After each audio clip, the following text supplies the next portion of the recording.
The drone of the taxi's engine was a low hum, a monotonous backdrop to my swirling thoughts. The city lights blurred past, a cascade of neon and fluorescence that I'd come to associate with home. "You're sure you don't need help with your bags?" the taxi driver asked. As we pulled up to my building, his voice cutting through my reverie. "No, I've got it, but thanks," I replied, forcing a smile as I handed him the fare. The driver nodded. "Welcome back then. Take care," he said, before driving off into the night. The elevator ride to my floor was quick, the digital numbers counting up with a quiet beep. Once out, I navigated the dimly lit hallway to my apartment, 5B. The key slid into the lock with a satisfying click, the door swinging open to reveal the darkness within. "Home, sweet home," I murmured to myself, flicking on the light. The apartment greeted me with its familiar scents and sights. I sighed, relief washing over me as I closed the door behind me, locking it. Dropping my keys on the small table by the entrance, I surveyed my kingdom, such as it was. A one-bedroom apartment, modest but mine. As I wheeled my suitcase into the bedroom, that's when I noticed it. The comforter, bunched up and out of place in the corner. Odd, I thought aloud, my brows furrowing. Did I leave that like this? I couldn't remember, but the unease was immediate, a small voice in the back of my mind whispering of misplaced items and altered spaces. I moved to unpack, trying to shake off the feeling. That's when I saw it, a slight movement from the corner of my eye. The comforter seemed to twitch, a subtle shift that had me freezing in place. "Okay, you're just tired. It's been a long trip," I chided myself, attempting to laugh off the unease that clung to me like a second skin. The moment I convinced myself to relax, that's when I heard it, a soft, almost imperceptible sound. My head snapped towards the corner. The comforter lay still now, its earlier movement seemingly a figment of my imagination. "This is ridiculous," I muttered under my breath, moving towards it, intending to shake it out and lay it properly on the bed, banishing any lingering doubts. As my hand reached out, I couldn't help but hesitate. The room felt colder, or perhaps it was just my nerves. Steeling myself, I grasped the fabric, half expecting, I wasn't sure what. But all I felt was the soft, cold touch of the material. "See? Nothing to worry about." I spoke to the empty room, a half-hearted attempt to bolster my courage. Yet as I turned away, a voice echoed in the stillness, making my heart skip a beat. "Looks like you found my hiding spot," it said, playful yet chillingly unfamiliar. I spun around, heart racing, to find nothing. The room was as I had left it, comforter in hand, silence once again my only companion. Had I imagined the voice? My mind raced, thoughts spiraling into dark corners I'd long avoided. "Get a grip," I scolded myself, the words sounding hollow in the empty apartment. "You're just tired, and it's been a long day." But the seed of fear had been planted, taking root in the depths of my mind, a foreboding prelude to what lay ahead. The night pressed on, heavy with silence, as I tried to settle back into the rhythm of home. Every creak and whisper of my apartment seemed amplified, echoing in the emptiness.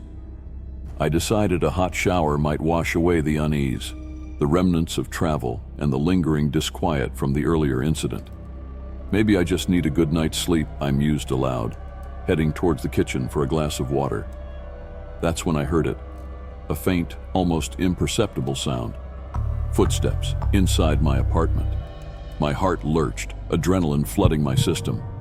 The footsteps grew louder, more deliberate, as if whatever or whoever was making them was now aware of my presence.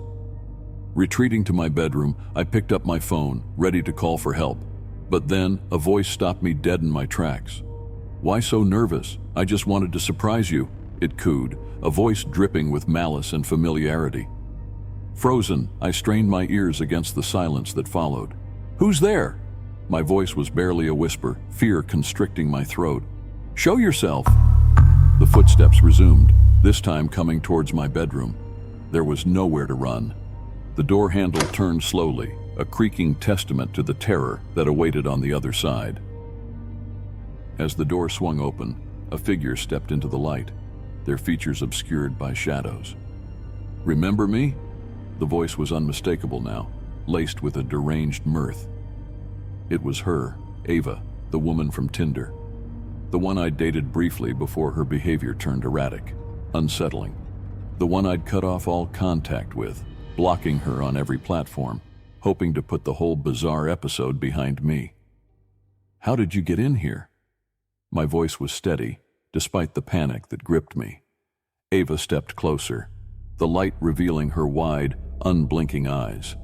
"Oh, you'd be surprised what you can do when you're motivated," she replied, her tone chilling. I edged around the room, keeping distance between us, my mind racing for a solution. "You need to leave, Ava, now," I commanded, hoping to assert some control over the situation. But she only laughed, a sound that sent shivers down my spine. "I don't think so. We have unfinished business, you and I." It was then I realized the gravity of my situation. Ava wasn't just an unwelcome visitor, she was a threat, a stalker who had somehow found her way into my home, my sanctuary. The thought filled me with a cold dread, but it also sparked a determination within me. Using her momentary distraction, I lunged for the door, intending to escape to call for help. But Ava was quicker, intercepting me with a surprising strength. "Going so soon?" she taunted, her grip tightening on my arm. Panic gave way to a surge of adrenaline. "This isn't over," she called after me. But I didn't stop, didn't look back. I needed to get away, to find safety, to call the police. The encounter had turned my homecoming into a nightmare, a chilling reminder that the past could come back to haunt us in the most unexpected, terrifying ways. But it also awakened a resolve within me, a determination to reclaim my life and my safety from the shadows that sought to darken them. The cold night air hit me like a slap as I burst out of my building, gasping for breath. The streets, usually bustling, were eerily quiet, adding to the surrealism of the situation. My mind raced as I dialed the police, each ring echoing my pounding heartbeat. 911, what's your emergency?" The dispatcher's voice was a lifeline in the chaos. "There's someone in my apartment, my ex, I think she's been stalking me. She threatened me," I stammered, struggling to keep my voice steady. "Okay, sir, I need you to stay on the line. Can you give me your address?" The calm in the dispatcher's voice was a stark contrast to the storm of fear and adrenaline inside me. As I relayed the details, the reality of what had just happened began to sink in. Ava had invaded not just my home, but the very sense of security that home represented. Police sirens cut through the night, growing louder as they approached.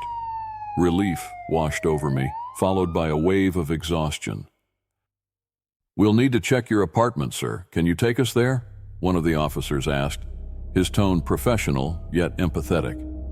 The officers swept through my apartment, confirming Ava was gone. "We'll file a report, and an investigator will follow up with you. For now, do you have somewhere safe you can go?" The officer's question pulled me back from the edge of my thoughts. I don't know. I hadn't thought that far ahead, I admitted, feeling untethered, adrift in the aftermath of fear and confrontation. Returning to my violated space, the silence was oppressive, each shadow a reminder of Ava's presence. I began to clean, to rearrange, as if by changing my physical surroundings, I could somehow erase the taint of the encounter. The decision to seek a restraining order against Ava was the only clear thought amidst the turmoil.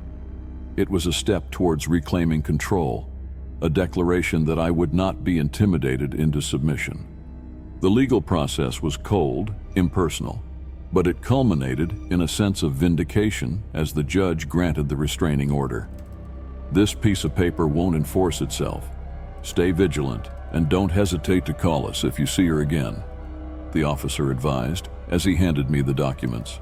"Thank you, I will," I promised, the weight of the paper in my hand, a tangible symbol of my resolve. My home no longer felt like a sanctuary, but a battleground. Every knock, every unexpected sound sent my heart racing, a constant reminder of the night my life had turned into a real-life horror story. The confrontation had stripped away the illusion of safety, exposing the vulnerability that lay beneath. But it had also ignited a determination within me to fight back, to reclaim my peace and security from the shadows that had descended upon them.